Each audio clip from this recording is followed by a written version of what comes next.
شیطان کا حربہ ہوگا وہ قبح گناہ کو ختم کرنا ہوگا. گناہ کو نارملائز کیا جائے گا.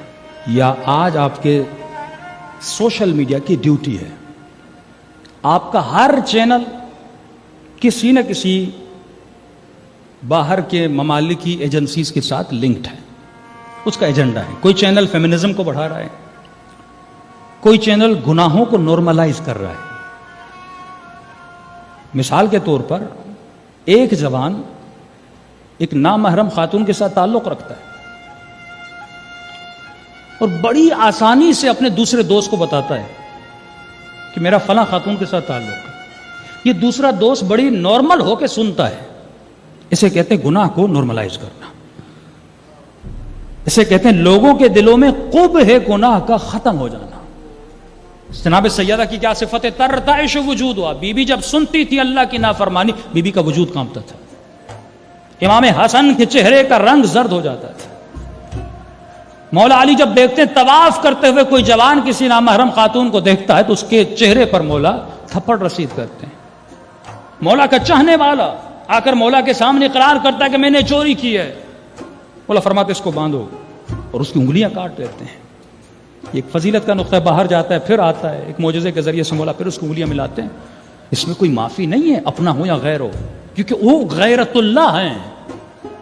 ہم سے زیادہ ان کو خدا سے محبت ہے. اور اگر کوئی اللہ کی نافرمانی کرتا ہے تو علی بن ابی طالب کو غیرت آتی ہے. یہی غیرت ایک مومن کے وجود کے اندر ہونی چاہیے. لیکن معاشرہ جو کر رہا ہے وہ گناہ کو کیا کر رہا ہے؟ نارملائز کر رہا ہے. ایسے ڈرامے بنائے جاتے ہیں, تعلقات دکھائے جاتے ہیں. سب سے بڑی سزا جو اسلام میں دی وہ کس گناہ کی سزا ہے؟ وہ گناہ زنا کی سزا ہے. اور کون سے زنا کی سزا؟ کہ ایک انسان شادی شدہ خاتون کے ساتھ تعلق بنائے. لیکن آپ ڈراموں میں دیکھتے ہیں اور یہ کہا جاتا ہے کہ ہم چاہ رہے ہیں کہ مردوں کے اندر سے ٹالرنس پیدا کریں. جب یہ دیکھے خاتون کو یہ ایسا عمل کرتی ہے, غصے میں نہ آئے, یہ اس پہ ہاتھ نہ اٹھائے, بڑا نارملائز ہو کے اس خاتون سے بات کرے, اگر تم میرے ساتھ رہنا نہیں چاہتی ٹھیک ہے میں تمہیں طلاق دے دیتا ہوں. یہ بے غیرتی کا عالم ہے, یہ گناہ کی قباحت کو ختم کرنے کا عالم ہے. آج یہ ہو رہا ہے, آپ کے ڈراموں میں ہو رہا ہے. آپ کے بچے, آپ کے جوان اسی ڈراموں پہ بیٹھ کر دیکھ رہے ہیں اور دیکھنے کا اثر یہ ہوتا ہے بالکل اسی طرح جب دکھایا جائے ڈرامے میں کہ ایک شخص شراب پی رہا ہے اور نیچے صرف لکھا جائے کہ شراب نوشی منع ہے, لیکن دکھا تو رہے ہو نا, وہ ریپیٹڈلی سین کو دیکھ رہا ہے. اور دیکھنے سے کیا ہوگا؟ کل یہ شرابیوں کی محفل میں بیٹھے گا, اسے برا نہیں لگے گا. کل یہ بے حیاؤں کی محفل میں بیٹھے برا نہیں لگے گا. کل یہ بے غیرتوں کی محفل میں بیٹھے گا, برا نہیں لگے گا. چھٹے امام کا صحابی 17 سال غالباً مولا کے ساتھ رہا, صرف اس نے امام کے غلام کو ایک گالی دی. امام نے کہا آج کے بعد میری محفل میں بیٹھنے کی اجازت نہیں ہے. معافی مانگی, مولا میں معافی چاہتا ہوں, اتنا ساتھ ہے. فرمایا نہیں, گالی دینے والا کبھی امام کا صحابی نہیں ہو سکتا. جو ہمارے ساتھ چلے وہ آئینہ ہو. لوگ علی کو دیکھ کر بھی سیکھیں اور لوگ سلمان کو دیکھ کر بھی سیکھیں. جس طرح علی کی زندگی لوگوں کے لیے سبق ہے, اسی طرح مالک اشتر کی زندگی لوگوں کے لیے سبق آموز ہو. لیکن یہ قبح گناہ معاشرے سے ختم کیا جا رہا. سخت ترین سزا جو سنگسار کی سزا ہے. اور لوگوں کو ایک مومن آیا, شرعی مسئلے کا پتہ نہیں, کہتے مولانا میرے علیاذ باللہ شادی شدہ خاتون کے ساتھ تعلق تھا اور شوہر نے اسے طلاق دے دی. مولانا ہم شادی کرنا چاہتے ہیں. تمام مراجع کا فتویٰ ہے کہ جو شادی شدہ خاتون کے ساتھ تعلق بناتا ہے اور اگر اسے طلاق بھی ہو جائے وہ اس مرد پر حرام ابد ہے. یعنی کبھی بھی اس خاتون کے ساتھ نکاح نہیں ہو سکتا, کیونکہ تم نے اللہ کی غیرت کو للکارا ہے. خدا غیور ہے.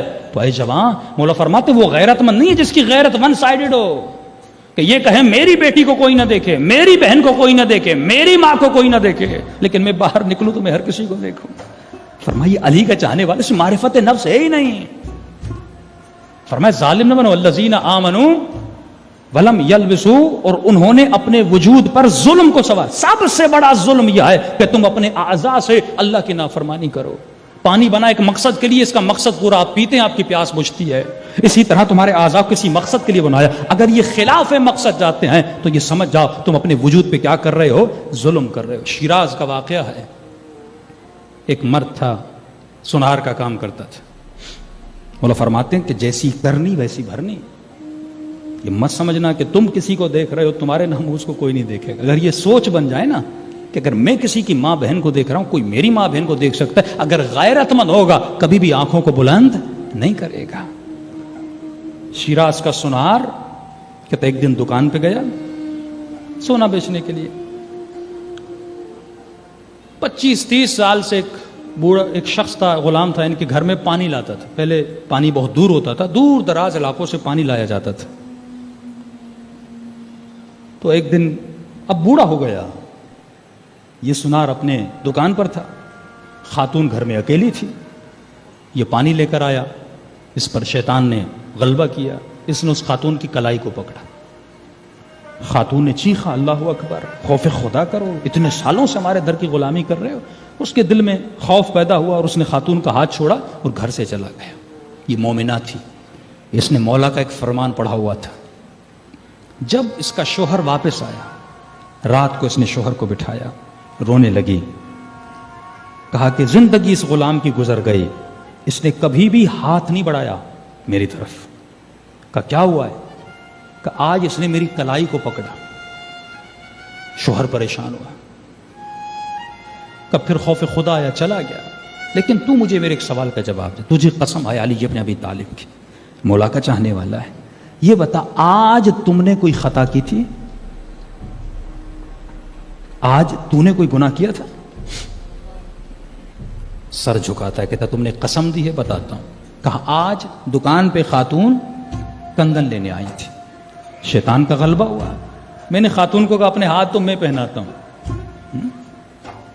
کب پھر خوف خدا میں نے ہاتھ چھوڑ دیا. کب وہاں تم نے ایک نامحرم کے ہاتھ میں ہاتھ ڈالا, یہاں تمہارے ناموس کے ہاتھ میں کسی نے ہاتھ ڈالا تھا.